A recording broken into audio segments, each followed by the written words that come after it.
살아가면서 짧은 삶, 많은 사람들을 만나고 헤어집니다. 한 송이 들꽃처럼 영혼 깊은 곳, 기쁨을 주고 향기를 남겨주는 사람 만나기 쉽지 않습니다. 시간 흐르고 계절이 바뀌어 아름다움도 향기도 사라지는 게 자연의 순리라지만 사랑의 꽃은 늘 그 자리에서 더 깊은 향기를 날립니다. 사랑하고 사랑받고 있음을, 내가 너에게, 너는 나에게 어둠이 깊어갈수록 더 빛나는 사람으로 사랑을 선택했기에 삶이 천국이 되고 미움을 선택하면 지옥이 됩니다. 가을 하늘 햇살보다 맑은 사람, 매일 내 안에 안기는 사람, 잡힐 듯 말 듯 멈칫 다가와 심장 반쪽 차지한 숨결 같은 아름다운 사람, 한순간 마음 한켠 갈라 가장 편한 곳에 앉히고 피 끓는 심장처럼 소중히 쓰다듬으며 사랑으로 끌어안고 사는 사람, 한순간도 어김없이 진한 그리움을 선물로 준 참 좋은 사람, 그 사람을 오늘 다시 한번 꼭 안아줍니다. 자, 좋다.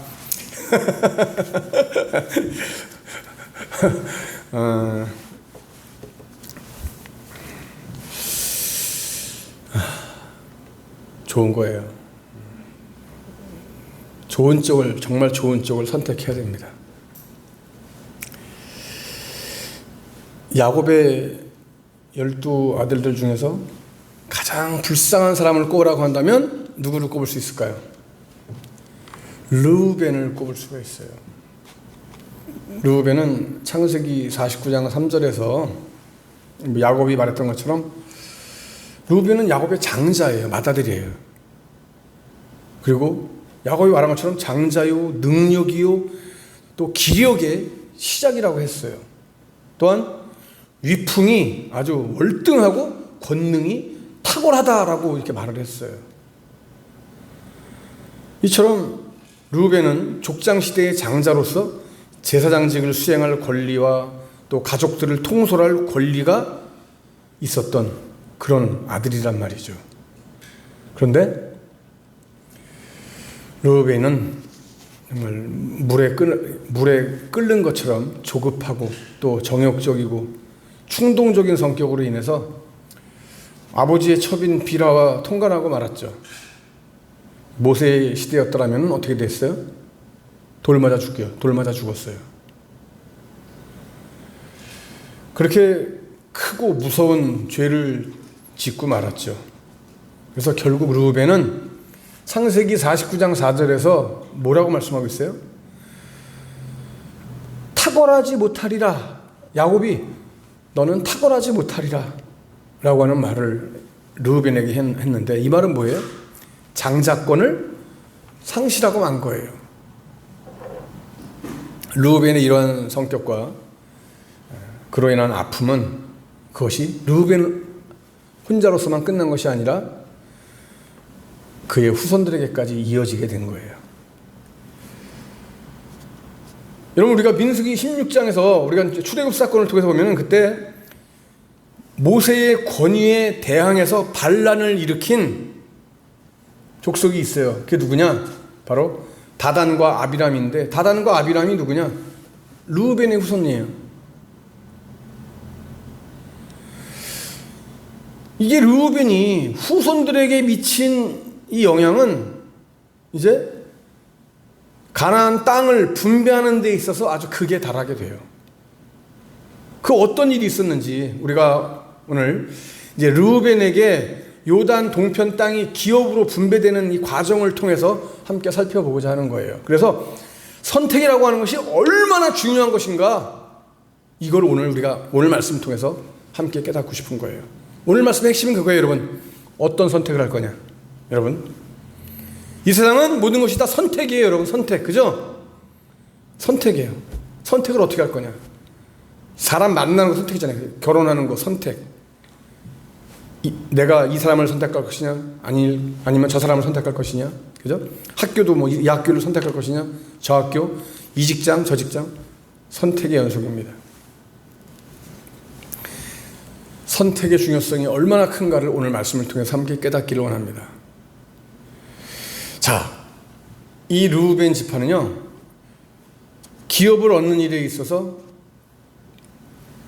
어떤 생각이 앞섰냐면 인간적인 생각이 앞서서 인간적인 그 생각을 따라서 행동을 했어요. 모세가 이끄는 이스라엘 군대가 여러분 요단강 동편을 따라서 가나안으로 올라가는데, 지난주에 말씀드렸죠? 누가 가로막았어요? 아모리의 두 왕이 시온과 옥이 가로막았다고 그랬잖아요. 못 간다니네. 여기 이스라엘은 우리 좀 통과하게 해달라. 응? 나가섰어요. 그들은 헤스본을 다스리는 시온과 또 에드레이드를 다스리는 옥, 시온과 옥, 이 두 왕이었어요. 지난주에도 말씀드렸지만 이 두 사람은요, 아주 넓은 영토를 가지고 있고 전쟁에 능한 사람들이라고 말씀을 드렸습니다. 그렇지만 그들조차도 하나님은 이스라엘 백성들에게 어떻게 했어요? 내가 너희들에게 붙여주겠다 분명히 약속하셨어요. 그죠? 전쟁에 능한 시온과 옥도 이스라엘을 당해내지 못했어요. 패배하고 말았어요. 하나님께서 친히 대장이 되셔서 싸우시는, 앞장서서 싸우시는 이스라엘 군대를 당해낼 수가 없단 말입니다. 결국 시온과 옥은 어떻게 해요? 죽임을 당해요. 그리고 그들에게 속한 드넓은 영토는 결국 이스라엘 자손의 소유가 되고 맙니다. 자, 이스라엘 자손이 이렇게 시온과 옥으로부터 빼앗은 영토는 정말 토질이 비옥하고요, 아주 광활한 고원지대예요. 또 목축업이 아주 유용한 그러한 지역이란 말이에요. 동물들을 먹이기 좋은 그 목축지대예요. 하지만 여러분, 아무리 비옥하고 좋은 땅이라고 할지라도 여러분, 그곳이 가나안이 아니에요. 하나님께서 이스라엘 백성들에게 주셨던, 약속했던 그 가나안 땅이 거기가 아니에요. 그런데 여러분, 이때 르우벤 지파, 갓 지파, 그리고 므낫세 반 지파가 모세에게 어떤 얘기를 합니까? 이 땅을, 시온과 옥에게서 차지한 그 땅을 달라라고 얘기를 해요. 우리는 나중에 가나안 땅에서 기업을 분배받지 않을 테니까 우리 지금 이 땅을 우리에게 주세요 하고 모세에게 이렇게 얘기를 합니다. 우리 나중에 가나안에 가서 분배 안 받겠습니다. 그러니까 우리는 지금 대신 가축을 기르기 좋은 이쪽 동쪽 땅을 우리한테 주세요. 결국 모세는 다른 지파들이 다 기업을 얻을 때까지 너희들이 그러면 가나안 정복하는데 선봉에 서서 너희들이 싸워라, 이런 조건으로 그 요청을 허락합니다. 또 다른 지파들도요, 르우벤 지파가 얘기하는 것에 대해서 그렇게 별로 크게 우려하거나 반대하지 않았어요. 토다는 사람들이 없었어요. 결국 르우벤은 이 시온과 옥이 가지고 있었던 땅을 소유로 얻게 됩니다. 자, 르우벤의 선택이 여러분 제대로 된 선택이었을까요? 결코 제대로 된 선택, 옳은 선택이 아니었습니다. 한번 여러분 생각해 보세요. 여기서 떠오르는 사람이 누가 있어요? 지금 이 이야기를 지금 들으니까 여러분 딱 떠오르는 사람이 누가 있어요? 아브라함의 조카 누구요? 롯이요. 그죠? 조카 롯이 아브라함을 떠나게 될 때, 둘이 이제 이게 더 이상 같이 살 수 없게 돼서 갈라지게 될 때 아브라함이 어떻게 했어요? 자, 네가 갖고 싶은 땅 다 가져라 그랬죠. 근데 이때 롯이 선택한 땅이 어디예요? 환경으로 보면은 정말 너무나 살기 좋고 아주 기가 막힌 그 소돔과 고모라 그쪽을 택하잖아요. 그러나 그 땅은 어느 땅이에요, 여러분? 소돔과 고모라는 멸망의 땅이에요. 비록 그들이 선택한 땅이 비옥하고 광활하고 목축하기에 좋고 너무너무 아주 기름진 땅이었지만 그들 자신에게 심각한 문제를 야기시킬 그러한 땅이라고 하는 것을 그들은 알지 못했어요. 지금 당장은 아무 문제도 없어요. 너무 좋아요. 지금 당장은 정말 살만 나는, 살판 나는 그런 땅이란 말이에요. 그런데 어떻게 됩니까? 그럼 곧 머지않아서 모압과 암몬 같은 이방 족속의 큰 공격으로 인해서 너무나 큰 고통을 당하게 돼요. 그러니까 여러분, 그곳이 이방의 문화가 직접 유입되는 그러한 곳이어서 신앙에 불경건한 영향을 너무나 많이 받게 됩니다. 그러니까 어떻게 돼요? 자연스럽게 이러한 요인들로 인해서 자연스럽게 우상을 섬기고 하나님께 범죄하다가 결국 누구한테 멸망당해요? 아수르에게 멸망을 당하는 거예요. 그리고 다 포로로 잡혀가지고 강제 이주를 하게 되죠. 이게 역사예요, 여러분.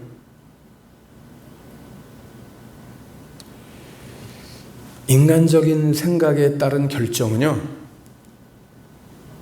지금 당장 아무렇지도 않은 것 같고 문제가 없을 것 같지만 여러분, 바로 그것은 언제나 위험하고 악한 결과, 좋지 않은 결과를 낳게 된다라고 하는 사실을 오늘 우리는 르우벤의 선택을 통해서 깨달아야 됩니다. 여러분, 결코 하나님의 말씀보다 내 생각을 앞세우는 삶이 되지 않기를 축복합니다. 하나님의 말씀으로, 하나님의 생각으로 결정하시길 바랍니다. 선택하기를 바라요.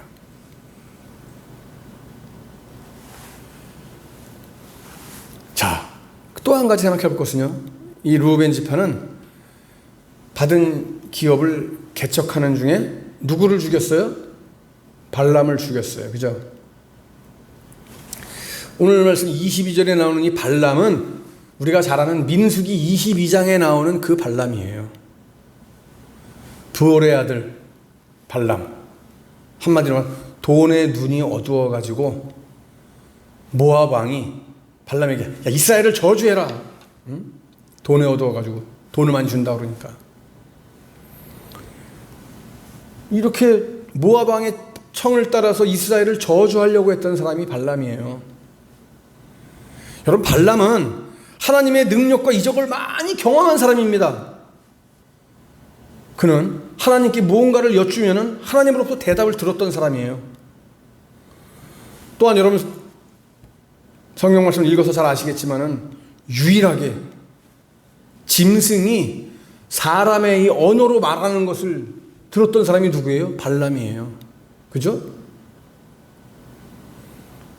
그리고 눈이 밝아서, 한마디로 영안이 열렸다는 거죠. 눈이 밝아서 칼을 빼든 여호와의 사자를 봤던 사람이 발람입니다. 이뿐만이 아니죠. 스스로는 이스라엘을 저주하려고 했는데 자기 의도와는 상관이 없이 어떻게 해요? 4번씩이나 이스라엘을 축복하는 거예요. 분명히 이스라엘을 저주해야 되는데, 저주하려고 하는데 자기 신의 의도와는 상관없이 어떻게 하고 있어요? 이스라엘을 축복하고 있어요. 이런 아주 신기한 경험을 한 사람이 발람이에요. 그렇다면 여러분 보세요. 정말 이 물질 욕심에 빠져가지고 모압 왕에게 왔고, 또 모압 왕의 요구를 따라서 이스라엘을 저주하려고 했던 일을 회개하고 다시 자기 집으로 돌아오는 게 맞는 거죠. 돌이켜야 되는 거예요. 다시 돌아와야 되는 거예요. 그런데 발람은 회개를 했어요, 안 했어요? 안 했어요. 도리어 이스라엘에게 큰 어려움을 준 소위 발람의 꾀를 모압 왕에게 가르쳐 주었죠. 그 꾀가 뭐예요, 여러분? 모압 여자로 하여금 이스라엘 남자들을 이렇게 유혹해서 이스라엘 남자들이 행음하게 죄짓게 만드는 거예요. 그리고 우상의 제물을 먹게 하는 거예요. 이 꾀를 갖다가 발람이 알려준 거예요. 이렇게 해라. 이렇게 해서 모압 여자들이 예쁜 여자들을 해가지고 꼬셔가지고 이스라엘 남자들 꼬셔가지고 이렇게 하면 이스라엘은 완전히 그냥 볼 거 없다. 결국 이 발람의 꾀에 이스라엘이 여러분 어떻게 됩니까? 많은 남자들이 이 발람의 꾀 때문에 꾀로 인하여 모압 여자들에게 정말 유린을 당합니다. 이스라엘은 하나님의 진노를 받게 되죠. 이 일로 인해서 연병에 걸려서 몇 명이 죽었어요? 24,000명이나 죽었어요. 그런데 24,000명이나 죽었는데 발람은 죽었어요? 안 죽었어요? 발람은 멀쩡해요. 발람 멀쩡하게 있어요. 근데 멀쩡한 게 아니죠. 어떻게 됐습니까? 자기는 뭐 그렇게 하고 돈 많이 갖고 편하게 살 줄 알았는데 미디안 족속 가운데서 이렇게 살면서 나는 이제 좀 남은 삶은 좀 편하게 좀 살자라고 생각했겠죠. 그런데 하나님이 이미 약속하셨잖아요. 그렇죠? 갑자기 들이닥친 이스라엘 자손들에 의해서 발람은 무참하게 죽임을 당하고 말아요. 어찌 보면은 여러분 인간적인 욕심에 끌려서 요단 동편을 선택한 이 르우벤은요 참 발람과 비슷한 선상에 있는지도 모르겠어요. 여러분 말씀드렸죠. 우리는 늘 무엇인가를 선택하며 살아야 됩니다.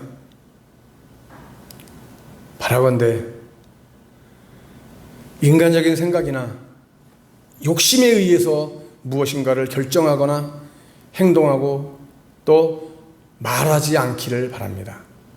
언제나 하나님께 좋은 쪽을 택하는 정말 좋은 것이 무엇인지를 우리가 깨달아서 하나님께서 원하시는 것이 무엇인가, 말씀이 지금 나에게 주는 것이 무엇인지를 깨달아서 정말 좋은 것, 정말 좋은 쪽 선택할 수 있는 저와 여러분들의 삶이 될 수 있기를 간절히 축복합니다. 여러분, 이 한 주간 가장 좋은 쪽, 가장 좋은 것을 선택하고 승리하는 저와 여러분 될 수 있기를 주님의 이름으로 간절히 축복합니다.